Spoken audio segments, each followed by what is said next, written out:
Talagang totoo lang yung mga sasabihin ko sa inyo guys. As a working student, natututunan ba talaga kapag nag-enroll ka sa e-learning program? Magkano yung tuition fee ko per sem?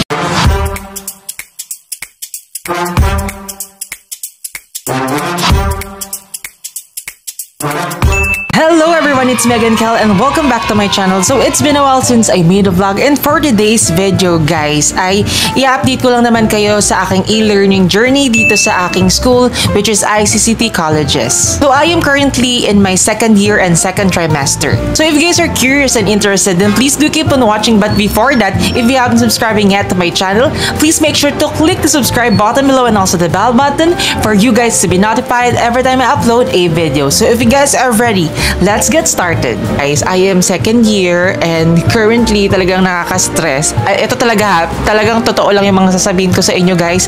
As a working student na full-time akong empleyado and also syempre student din tayo on the side at syempre nagba-vlog din tayo, mahirap talagang i-manage yung time, and that is the reality.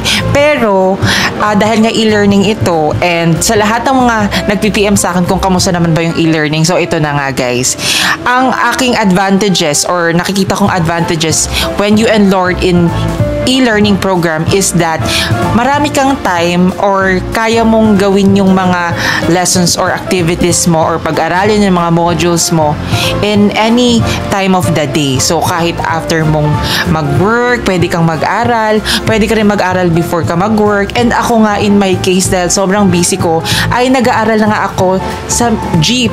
Yes guys, kasi nga ang aking travel time is 1.5 hour papasok, and para naman hindi masayang yung 1.5 hour na yun is nag-aaral ako. Pinag-aaralan ko na yung modules. Hindi ko man matapos agad-agad. Syempre, kung mabilis na yung jeep, diba? Parang maalog naman yun, guys, no? So, inaano ko lang siya. Kapag traffic, ayan yung time ko para pag-aralan yung mga modules ko. Na after nun, basta any time of the day din, sasagutan ko na rin yung mga activities, yung mga quizzes, ganyan. Para naman nababawasan yung ating mga to-do list. And, kasi nga, guys, ang ating to-do list ay or mga activities are already uploaded sa ating Google Classroom. Google Classroom yung medium ng e-learning program ng ICCT Colleges, and so far maganda naman siya kasi nandun na lahat ng modules uploaded na, and also nandun na rin yung mga sasagutan mo, so hindi ka na mahihirapan. Ang disadvantages lang para sa akin at napaka-challenging is that walang nagtuturo sa amin. Sadyang kami lang talaga yung nag-aaral ng mga lessons. Kailangan kami lang din yung makaintindi. Kailangan turuan namin yung sarili namin to understand what are those lessons all about, and kung paano ba namin siya ma-apply sa totoong buhay. Kasi diba, actually ito yung pinaka the best or na-appreciate ko, no, na nag-stop muna ako. Hindi ko naman sinasabi na mag-stop muna kayo din mag-work guys.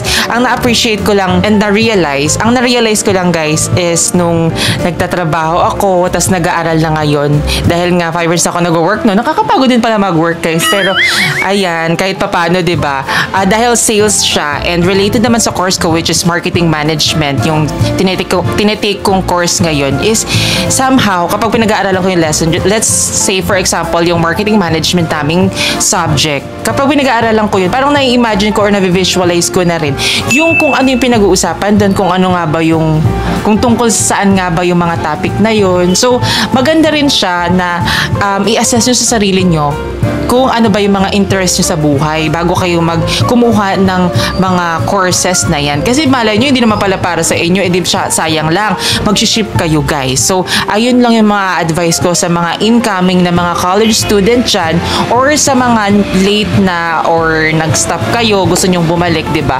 Hindi pa naman huli ang lahat guys. And ako nga, in my case, 4 years ako nag-stop and 22 years old ako nag-enroll ulit to start in e-learning program. And as of now nga, 24 years old na ako.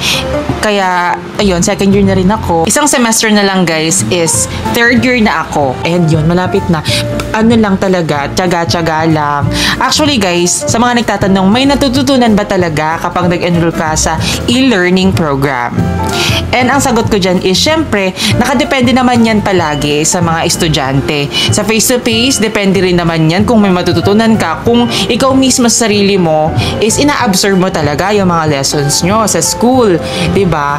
And same lang din yun sa e-learning kasi kami din naman yung nagbabayad, kami din gumagastos sa tuition fee. And yes, guys, may natututunan ako.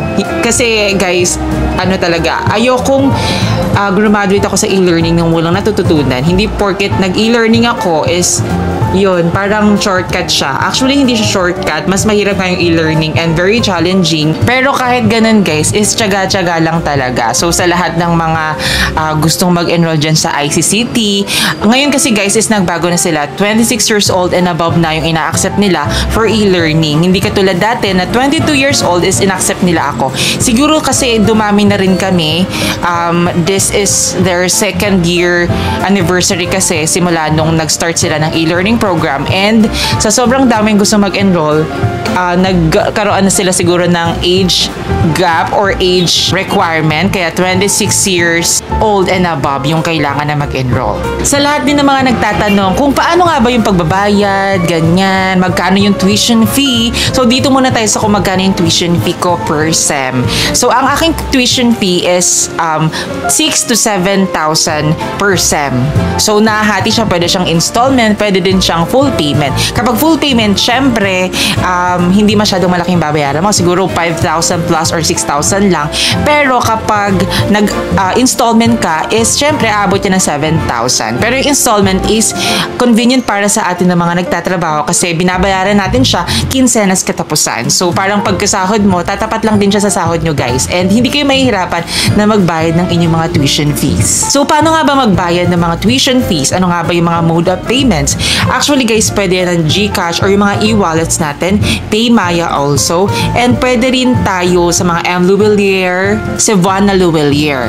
And also, pwede rin naman ang bank transfer. Napaka-convenient para sa atin na magbayad kapag nag-enroll ka dito sa e-learning ng ICCT colleges. And actually, guys, marami kaming mga magkakaklase dito. Nasa iba't iba kaming mga panig ng mundo, mga global learner yung mga yon. Global learner yung mga nasa ibang bansa, and distant learners naman yung tawag sa amin na nandito lang sa Philippines. So, yun yung mga na-experience ko as of the moment. Ayun yung aking feedback dito sa ICCT colleges sa e-learning program. O kung nasagot ko yung mga tanong ng mga iba dyan na nanonood ng ating mga previous vlogs about ICCT colleges. So, ayan, I hope you like this video. Thank you guys for watching. I'll see you again on my next vlog.